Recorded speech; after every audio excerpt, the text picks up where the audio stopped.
दिनैहाय जोङो नैबे सान्तिपुर हालामनि मोनसे कमिउनिटि हलावहाय जोंनि 14 नं कनस्टिटुवेन्सिनिफ्राय मोनसे एक्स एनडिएफबि फोर जयैहाय सावरायनाय जादों।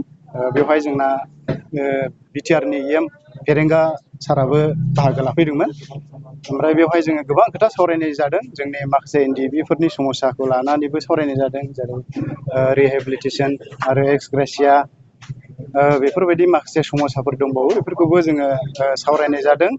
आरो लोगोसे जोंनि जि दानि पलिटिकेल इसु बेफोरखौबो जोङो सावरायनाय जादों। मानो होनब्ला जोंनि गेजेरावहाय दा माखासे गोबां राजनैतिक समस्याफोर सफैदों, गोदान गोदान पार्टिफोरबो दानाय जादों। बेफोरावहाय जोङो मा साननांगौ, मा सिन्था धारा लानांगौ, जोङो बेफोरखौहाय सावरायलायनाय जाबाय। आरो जोंना बिटिआरनि एम बिथां फेरेंगा साराबो जोंनो माखासे साजेसनफोर होबाय, जे जि दानि दानाय पार्टि गोदान बेफोरखौहाय जोङो मोजां सिन्था खालामनानै जों बेफोरावहाय आगान होनो नाङा, बा जोङो गुलाय गुजाय जेबो सिन्था खालामनो नाङा। मानो होनब्ला जोंनि इउपिपिएल सरकारानो गासैबो खामानिफोरखौ मावगासिनो दंखायो। आरो जोंनि जे जेलनि खामानि आरो केसफोरनि खामानि बेफोरखौबो मोजाङै मोजां मावगासिनो दंखायो। दा बेखायनो गुबुन जेबो सिन्था धारा खालामा लाबा जे जायगायावहाय जोङो दङ बेजोंनो जोङो थांबाय थानांगौ होननानै जोङो बे दा जोंनि गेजेराव सावरायलायनाय जादों। बावैसो साननि सिगां माखासे जेलाव थानाय एनडिएफबिफ्रा उदां जाबाय। दा बेफोरखौ लानानै नोंथांमोना माबायदि गोजोननाय दं? जोंथ' गोजोननाय दङ। बेखौनो जों हास्थायबाय थाखायो, जोंनि लोगोफ्रा माने उदां जाथों, उदां अख्राङाव फैथों। जोंहा बे जोंनि गोसोआव दंबाय थाखायो, जोंबो दुखु मोनफायो बिसोर खस्थ' जानायखौहाय। आरो बाखि गोबां दंबावो, बेखौबो जोङो गोबां सिन्था खालामनाय जादों। आरो बाखि सिबिआइ केसनि साबाखौहाय जोङो दाखालि काजलगावनि गेस्ट हाउसावहाय दोनफैनाय जाहैबाय। दा बिथांमोनखौ जोङो लोगो मोनबाय थासिगोन आरो बिथांमोनजों मोजां गाज्रि जों गोबां खोथा सावरायलायबाय थानोबो हासिगोन। आरो थाबोनायफोरनि थाखाय माबायदि थाबोनायफोरनिया एनआइए केसफोर दङ, बेयो डिस्ट्रिक्टफोरावहाय हरनाय जाबाय। बेयो थाबैनो उथाय जागोन आरो बे उथायनाय लोगो लोगो बिथांमोननि थाखाय बेल पिटिसन होनाय जागोन आरो बेनो थाबैनो जागोन होननानै माने आसा खालामबाय। गोबां एक्स एनडिएफबि बिथांमोनानो एबिबि राजखान्थि हान्जायाव मदद होनायखौ नुनो मोननाय जादों। नोंथांमोननि साइडनिफ्राय माबायदि? बिथांमोना जोंजों आगोलबो गैखायामोन। जायफोर माने मोजां सिन्था धारा खालामदों बिसोरो आगोल जोङो इउपिपिएलखौ सापर्ट होबोदोंमोन। खिन्थु बिथांमोना माखासे आगोलनिफ्रायनो इउपिपिएलआवहाय सापर्ट गैखाया। दा बिथांमोनानो माखासे भुल बुजिनानैहाय बे एपिबि पार्टियावहाय थांनाय जादों। नोंथांमोना लाबोनाय बिटिआर एकर्डखौनो नोंथांमोननि एनडिएफबिआनो माखासे सोद्रोमाफ्रा गनाया।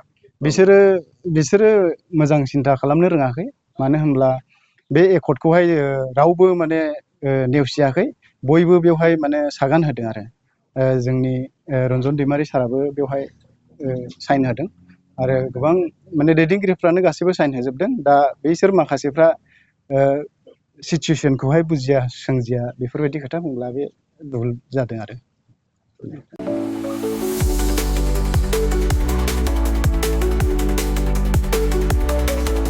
क'क्राझारनि सिआइटिआव मुं थिसननो गोसो जानाय फरायसाफोरनि थाखाय मोनसे गोजोनथाव रादाब। सेन्ट्रेल इन्स्टिटिउट अफ टेक्न'लजि क'क्राझारआ 2025-2026 सोलोंथाइ बोसोरनि थाखाय मुं थिसननायनि एन्ट्रेन्स एग्जाम खुंनो थांगासिनो दङ। Diploma, BTech, MTech, bachelor and master of design आरो पिएइचडि थाखाय एन्ट्रेन्स एग्जाम खुंनाय जागोन। डिप्ल'मा प्रग्रामाव दङ सिइ, सिएसइ, इसिइ, एफपिटि, सिएआइ आरो एएमटि। बिटेक प्रग्रामाव दङ सिइ, सिएसइ, इसिइ, एफइटि आरो आइइ। एमटेक प्रग्रामाव दङ डब्लिउआरएइच, सिएसइ, एफइटि आरो जिइटि।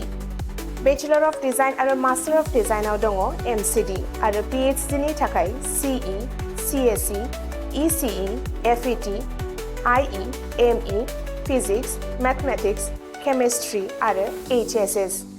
बे समाव अनलाइन आर'जलाइ लानाया सोलिगासिनो दङ आरो बियो फैगौ 31 मेसिम थागोन।